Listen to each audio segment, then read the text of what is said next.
Hey everybody, Brant here with Nutrition First Coaching. So the weather's warming up. We got a nice warm weekend. Days are getting longer, more sun for us, less humidity.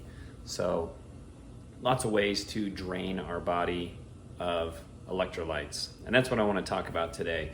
This is going to be a little two-part series. So we'll talk about what electrolytes are, why we need them, and what they do for our bodies.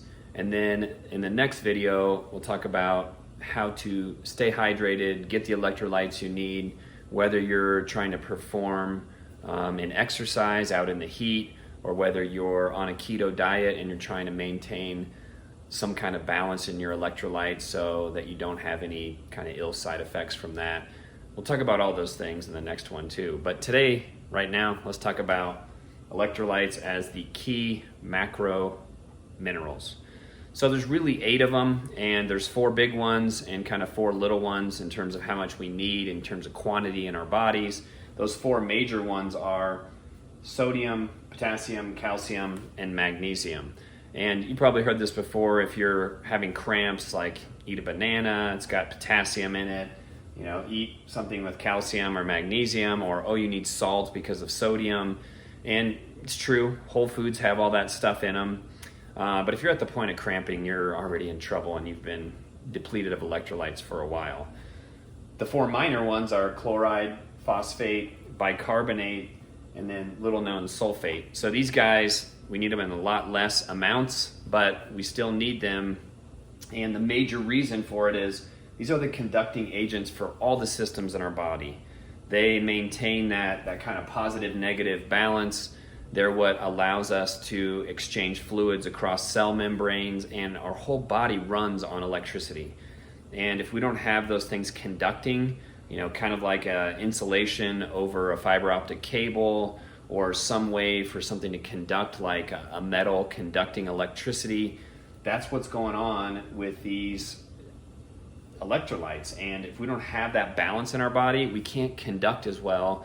And literally all our systems are affected. Our muscular system for sure, our organ systems, how our endocrine system works, you know, and that's can be some devastating effects from this. On the one end, we can get too diluted in these and get hyponatremia, and that can cause some serious problems.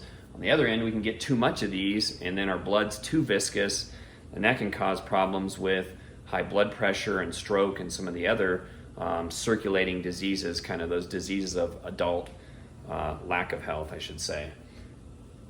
Electrolytes are really key for fluid balance. So that's the volume of our blood. And you've probably heard this too, that if you're getting depleted of your electrolytes and you're a little bit dehydrated, your performance drops significantly. And it's like 1% of dehydration leads to 10% decline in performance.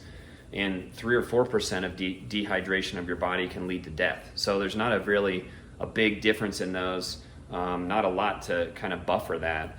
And that's because of that fluid balance, and it's because of the pH balance that those electrolytes are trying to maintain.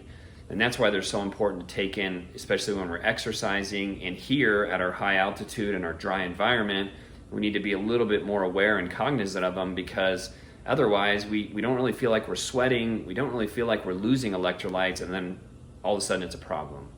The other thing that it's big for is muscle contraction. So this gets into the cramping part, and we probably all experienced that at some point, and it's not fun at all.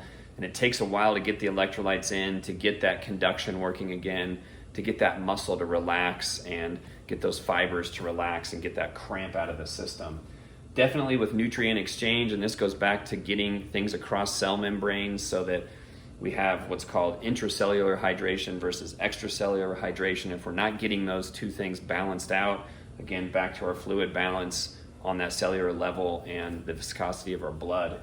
And then one of the last big ones is, of course, nerve conduction. So this is how our brain communicates with everything in our body, muscles, organs, you name it, it's conducting through our body in this amazing electrical system that has to happen. And if we don't have these conducting agents, the positives and the negatives, then it throws everything off and we start to have some serious issues. So this is how electrolytes, very quickly summarized into probably a complete lecture of an entire semester. into what electrolytes do for us and why they're those key macro minerals and why we need them. And we need them through whole foods and sometimes supplementation and performance activities, and depending what we're doing with our nutrition. And in the next video, we're going to talk about how to get those and how to apply those to performance and everyday life. So I'll see you in the next video. Like and subscribe, and have a wonderful day.